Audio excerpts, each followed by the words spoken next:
মাৰ্ঘেৰিটা নগৰত নলা নিৰ্মাণ সন্দৰ্ভত পৌৰসভাৰ প্ৰতিক্ৰিয়া।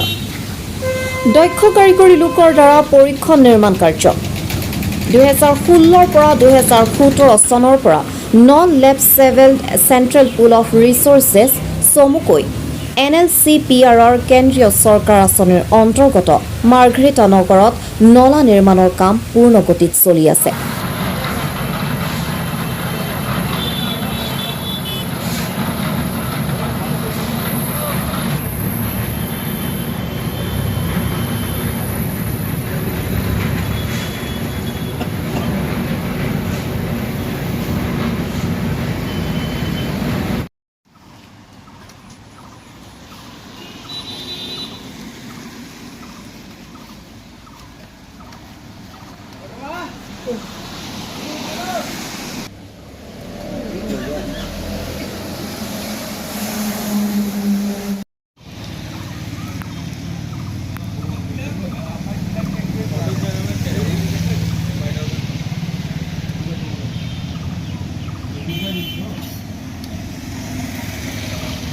जोड़ में प्लेनेट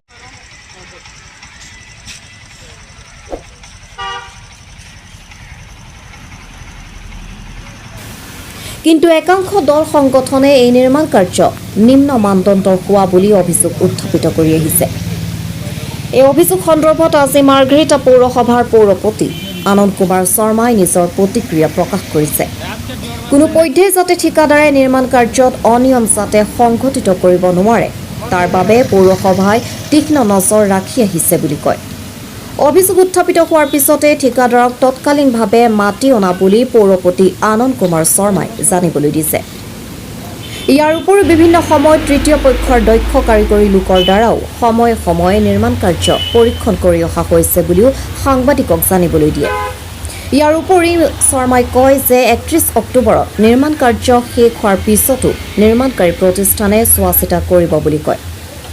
সেই অনিয়ম সংঘটিত হোৱা সম্ভাৱনা নাই বুলি কয়। যোৱাকালি আমিও দেখিবলৈ পাইছোঁ কোনোবা এখন আমাৰ পৰ্টেল নিউজত এটা নিউজ আমাৰ দৃষ্টিগোচৰ হৈছে, তাত বিভিন্ন ধৰণৰ আক্ষেপ কৰা হৈছে। এতিয়া আপোনালোকে জানে বাৰিষাৰ বতৰ, আৰু এই বাৰিষা বতৰতো কামটো চলাই যাব লগা হৈছে। কাৰণটো হ'ল এই স্কিমটো হ'ল non lapsable central pool of resources, central গভৰ্ণমেণ্টৰ যিটো স্কিম ফাণ্ড, সেই ফাণ্ডৰ পৰা 2014-15 চনতে ইয়াৰ TPR বনোৱা আৰম্ভ কৰিছিলে। ইয়াৰ টেণ্ডাৰ হৈছিলে 2016 চনত। 17 চনত টেকনিকেল চেংচন হৈ পেলাই ৱৰ্ক অৰ্ডাৰ দিয়া হ'ল, আৰু 17 চনতে অক্টোবৰ মাহত কামটো ষ্টাৰ্ট হ'ল। এই গোটেই কামটোৰ দৈৰ্ঘ্য আছিলে 27 কিলোমিটাৰ, মানে গোটেই মাৰ্ঘেৰিটা টাউনত বিভিন্ন অঞ্চলত ডাঙৰ সৰু মিলাই পেলাই 27 কিলোমিটাৰ নলা নিৰ্মাণ কৰিব লগা আছিলে। তাৰে ইতিমধ্যে আমি 26 কিলোমিটাৰ ড্ৰেইন কমপ্লিট হৈছে।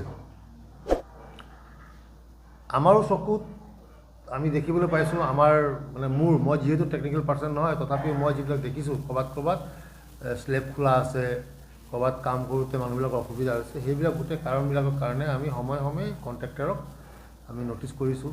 তেওঁ আহিছে, তেওঁ বস্তুবিলাক চাইছে। বৰ্তমান যোৱাকালি নিউজটো দেখাৰ লগে লগে আমি কণ্ট্ৰেক্টৰক মাতিলোঁ, তেওঁ আহি মাৰ্ঘেৰিটাত উপস্থিত হৈছে, গোটেই কামখিনি তদাৰক কৰিছে। এতিয়া কথা হ'ল যে নিম্নমান আৰু উচ্চমান, সেই নিম্নমান আৰু উচ্চমান এই বস্তুটো নিৰ্ধাৰণ কৰিবলৈ মই এক্সপাৰ্ট নহয়, সেইটো এক্সপাৰ্টেই কৰিব পাৰিব। আৰু এই এক্সপাৰ্টিজৰ কাৰণে যিটো চেণ্ট্ৰেল গভৰ্ণমেণ্টে পইচা দিয়ে, এইটো এনেই পইচা নিদিয়ে। চেণ্ট্ৰেল গভৰ্ণমেণ্টে যেতিয়া পইচা দিছে, এই টেণ্ডাৰটো হৈছে টাউন এণ্ড কাণ্ট্ৰি প্লেনিঙৰ পৰা, প্ৰথম কথা মিউনিচিপাল বৰ্ডৰ পৰা হোৱা নাই। টাউন এণ্ড কাণ্ট্ৰি প্লেনিঙৰ এইটো প্ৰজেক্ট, তেওঁলোকে প্ৰজেক্টটো NLCPR পঠিয়াইছিলে চেণ্ট্ৰেল গভৰ্ণমেণ্টত, তাৰপৰা চেংচন হৈছে। গোটেই টেকনিকেল ছুপাৰভিজনটো town and country planning Tinsukia কৰে। ঠিক আছে, এতিয়া আমাৰ ইয়াত আমি তেওঁলোকক এছিষ্ট কৰোঁ কামটো কৰোঁতে।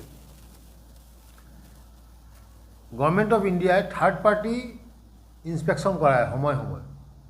এই যোৱা 4 মাহমান আগতে যোৰহাট ইঞ্জিনিয়াৰিং কলেজৰ যিটো টেকনিকেল ব্ৰাঞ্চ, তেওঁলোকৰ যিটো ইঞ্জিনিয়াৰিং ব্ৰাঞ্চ, তাৰে প্ৰফেচাৰ 3জনক লৈ পেলাই এটা টীম গঠন কৰি পেলাই সেই প্ৰফেচাৰ 3জনৰ টীমটো মাৰ্ঘেৰিটাত আহি সম্পূৰ্ণ নলাখিনি চাই পেলাই তেওঁলোকৰ ৰিপৰ্ট ইতিমধ্যে তেওঁলোকে কেন্দ্ৰ চৰকাৰক অৰ্পণ কৰিছে, জমা দিছে। আৰু সেই তাৰ ওপৰত গোটেই কথাখিনি NLC কি বুলি কয় আমাৰ টাউন এণ্ড কাণ্ট্ৰি প্লেনিং ডিপাৰ্টমেণ্টৰ লগত চেণ্ট্ৰেল গভৰ্ণমেণ্টে যোগাযোগত আছে ক'ত ক'ত খুঁটিনাটি থাকি গৈছে সেই গোটেই কথাখিনি কণ্ট্ৰেক্টৰক ইতিমধ্যে দৃষ্টিগোচৰ কৰা হৈছে আৰু তেওঁ সেইবিলাক কাম শেষ কৰিব আমাৰ এই কামটোত 31st of March 2025 কামটো শেষ কৰিব লাগিছিল কামটো শেষ কৰিব লাগিছিল 2020 চনত কিন্তু মাজতে 2 বছৰ কোভিড থকাৰ কাৰণে আৰু বিভিন্ন কাৰণত কাৰণ যেতিয়া এই স্কিমটো টেণ্ডাৰ হৈছিল তেতিয়া আছিলে ভেট পিছত GST হৈ গ'ল কণ্ট্ৰেক্টৰে কাম নকৰোঁ বুলি ক'লে এইবিলাক বিভিন্ন ধৰণৰ বেমেজালি হোৱাৰ কাৰণে কামটো অলপ ডিলে হৈ লাষ্টত চেণ্ট্ৰেল গভৰ্ণমেণ্টে 2025 চনৰ 31 মাৰ্চত এইটো ডেডলাইন দিছিলে পিছত আমিও দেখিলোঁ যে কামটো আধৰুৱা হৈ থাকে তো অসুবিধা হ'ব মই মোৰ ফালৰ পৰা চিঠি লিখিলোঁ MLA চাহাবো অলপ হস্তক্ষেপ কৰিলে তাৰ আৰু আমাক এক্সটেনশ্যন দিছে অক্টোবৰ 31 তাৰিখলৈকে ঠিক আছে তো অক্টোবৰ 31 তাৰিখৰ ভিতৰত এইটো আমি শেষ কৰিম আৰু চেণ্ট্ৰেল গভৰ্ণমেণ্টে কণ্ট্ৰেক্টৰক ইনষ্ট্ৰাকশ্যন দিছে 1 নৱেম্বৰ 2025 পৰা 31 অক্টোবৰ 2026লৈকে তেওঁ ইয়াত মানুহ ৰাখিব লাগিব তাত য'ত ক'ৰবাত নলাত যদি পানী জমা হৈ যায় ক'ৰবাত যদি পানী নাযায় এইবিলাক গোটেই কামখিনি তেওঁলোকে 1 বছৰ থাকি পেলাই ONM বুলি কয় অপাৰেশ্যন এণ্ড মেইনটেনেঞ্চ এই কামটো তেওঁলোকে কৰিব লাগিব আৰু সেইমতে তেওঁ এফিডেভিটো জমা কৰিছে ডিপাৰ্টমেণ্টত আৰু তেওঁ ইতিমধ্যে তেওঁলোকে কাম কৰি আছে যোৱাকালি যিটো নিউজ আমাৰ দৃষ্টিগোচৰ হৈছে সেই বস্তুটোৰ ওপৰত তদাৰক কৰিবৰ কাৰণে আমি আমাৰ এছিষ্টেণ্ট ইঞ্জিনিয়াৰ লগতে টাউন এণ্ড কাণ্ট্ৰি প্লেনিঙৰ যিজন ডেপুটি ডাইৰেক্টৰ আছে তিনিচুকীয়াত তেখেতক আমি কথা পাতিছোঁ কণ্ট্ৰেক্টৰক মাতি অনা হৈছে কণ্ট্ৰেক্টৰে এতিয়া ইতিমধ্যে গোটেই ছাইটখিনি চাই আছে আৰু য'ত যদি ক'ৰবাত সঁচাকৈ এইটো নিম্নমানৰ কাম হৈছে এই কামখিনি আকৌ পুনৰ ঠিক কৰিবৰ কাৰণে তেওঁক নিৰ্দেশ ইতিমধ্যে দিয়া হৈছে